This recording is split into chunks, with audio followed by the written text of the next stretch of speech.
Em busca do tesouro sagrado.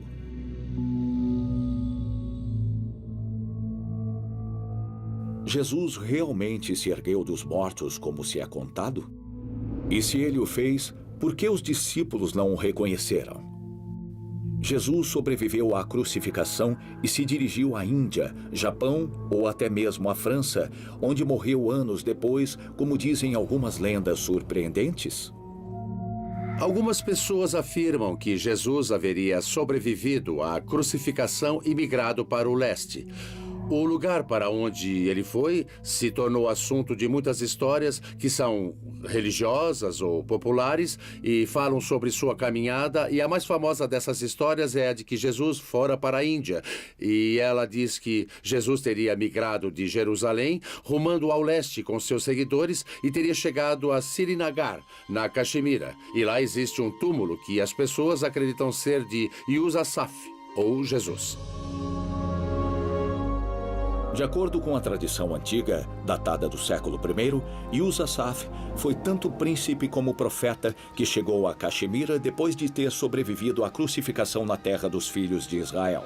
Textos sacros descrevem como o rei Shalivahan conheceu Yusasaf, um homem de pele bonita, vestido em roupas brancas, que disse ser chamado de filho de Deus e ter nascido de uma virgem. Outros documentos hindus do mesmo período histórico dizem que Yusasaf se referia a si mesmo como Jesus de Nazaré.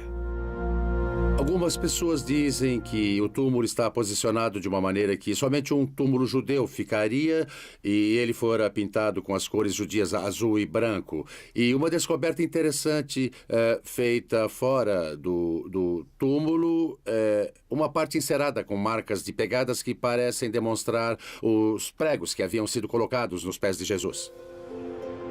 O túmulo do mártir, em Srinagar, tem 2 sarcófagos, mas os túmulos reais ficam no subsolo. Apesar de o sarcófago que contém os restos de Syed Naziruddin estar posicionado em norte e sul, conforme o costume muçulmano, o que contém o profeta Yusasaf aponta para leste-oeste, conforme o costume judeu. Esse posicionamento prova que Yusasaf não era um santo islâmico ou hindu. E se ele fosse mesmo Jesus Cristo? O Evangelho de Tomás, por exemplo, fala de uma longa viagem feita por Jesus para a Índia. E por que isso? Bem, é porque esse é o Evangelho escrito por cristãos moradores da Índia que queriam aproveitar a experiência de ter tido Jesus entre eles. E as pessoas que acreditam na teoria de Jesus ter ido para a Índia dizem que existem textos que a comprovam próximos ao lago em Srinagar. E que existe também uma pedra com uma inscrição fazendo referência a uma figura de Messias que havia voltado para a Índia. E quando essas histórias apareceram, já havia muita atividade missionária nessa área, e o que provavelmente aconteceu com esses textos que citam Jesus foi que os hindus ficaram preocupados com o que os missionários podiam passar para as pessoas, e eles pensaram que a melhor maneira de afastar essas pessoas das atividades missionárias cristãs era transformar Jesus em um indiano que não tinha muito mais a dizer do que eles já sabiam.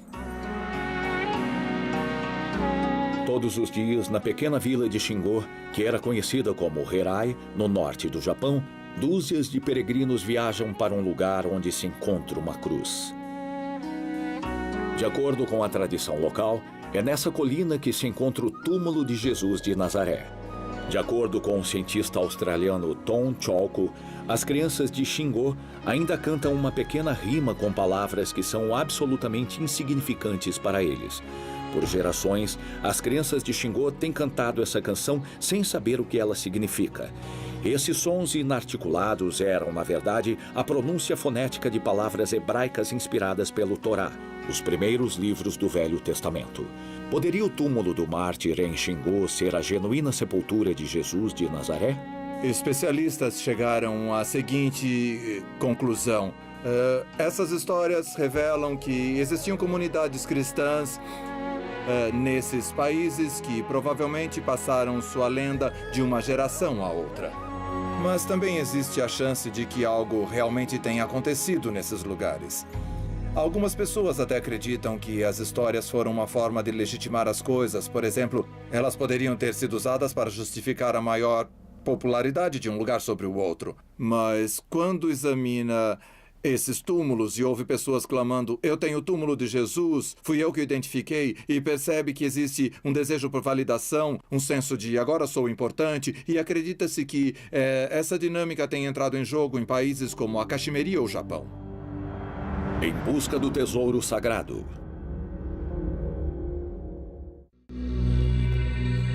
Em busca do tesouro sagrado. Com o passar dos séculos, as comunidades cristãs têm estado tão afobadas com o desejo de sentir a presença de Cristo entre elas, que o seu fervor religioso levou à criação e sustentação de teorias altamente improváveis.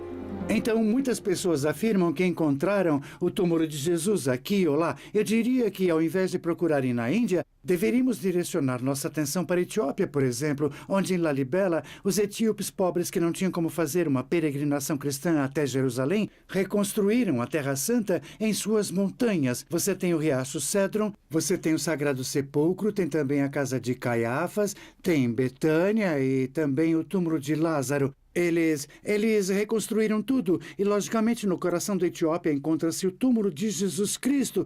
E não há como negar, quando os peregrinos etíopes viajam de joelhos até o túmulo de Jesus, ele realmente está lá.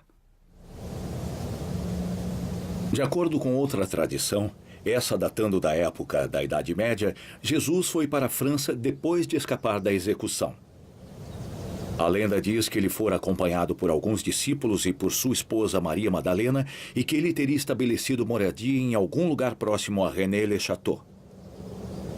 Os mistérios do possível casamento de Jesus com Maria Madalena e a possível família que eles poderiam ter constituído, eu acho que, mesmo assim, ele não se desprenderia de sua divindade por sua morte e ressurreição. Eu diria que, tendo ou não ele sido casado, isso jamais negaria que ele fora crucificado, que ele morrera dessa maneira, e que ele fizera as aparições pós-ressurreição, das quais a primeira, acidentalmente, fora para a esposa que o amara, e que ele subira ao céu somente após esse período. E agora, citando sobre os que dizem que Jesus foi casado com Maria Madalena e o cristianismo é um mito, eu realmente acredito que ele pode sim ter aparecido em ambos os lugares.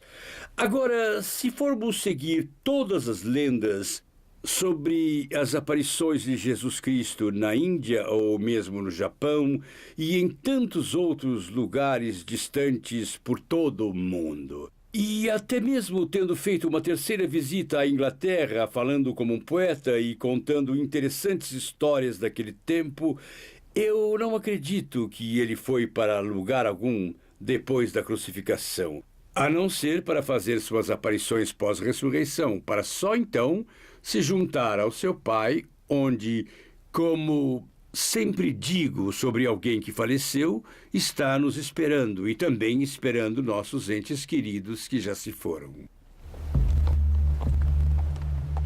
Há 2000 anos, um jovem carpinteiro da pequena cidade de Nazaré começou a pregar mensagens de amor, compaixão e perdão. Por um curto período de 3 anos, esse pregador, acompanhado por muitos discípulos, viajou pela Galileia difundindo sua mensagem de amor que os padres do alto clero consideraram como heresia. Olhe para a história de Jesus. Que história modesta. Ele veio da Galileia com discípulos. Quem eram eles? Quantos deles estiveram lá? Claramente os evangelhos dizem que eram 12, mas isso era impossível de ser verificado. Então ele chega com amigos e com pessoas que estavam fascinadas com o que ele estava dizendo e fazendo. Pessoas que queriam segui-lo e ouvir o que ele dizia. Ele ficara com amigos em um local afastado, mas ele não teria ficado em Jerusalém. A cidade era muito pesada, a energia era muito forte, e sabendo que as coisas terminariam mal, ele nem sequer insistiu. Seu sacerdócio teve um fim dramático quando ele foi condenado e executado pelos romanos. A paixão de Cristo começou com sua prisão no jardim de Getsemane e terminou de alguma maneira com a sua ressurreição.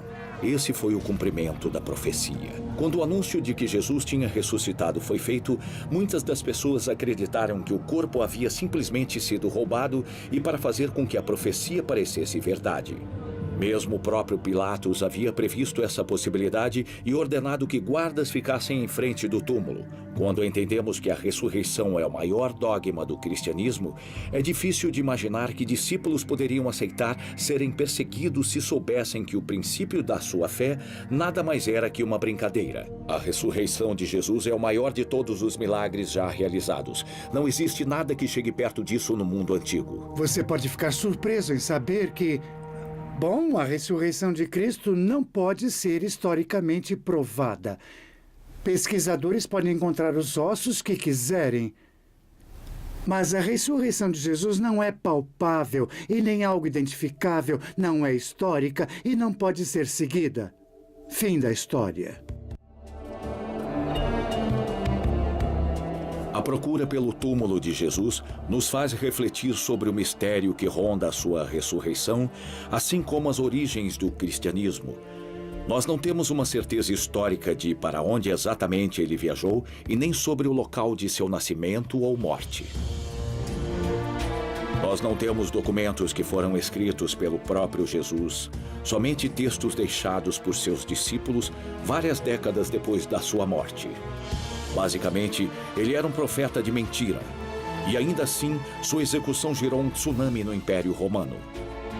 Menos de 300 anos depois de sua crucificação, Roma, a terra natal de seus executores, havia passado para o seu lado. Hoje em dia, o cristianismo é a maior religião do mundo, com aproximadamente 3 bilhões de seguidores. Nada mal para um transtorno público, da qual a existência ainda é duvidada por alguns.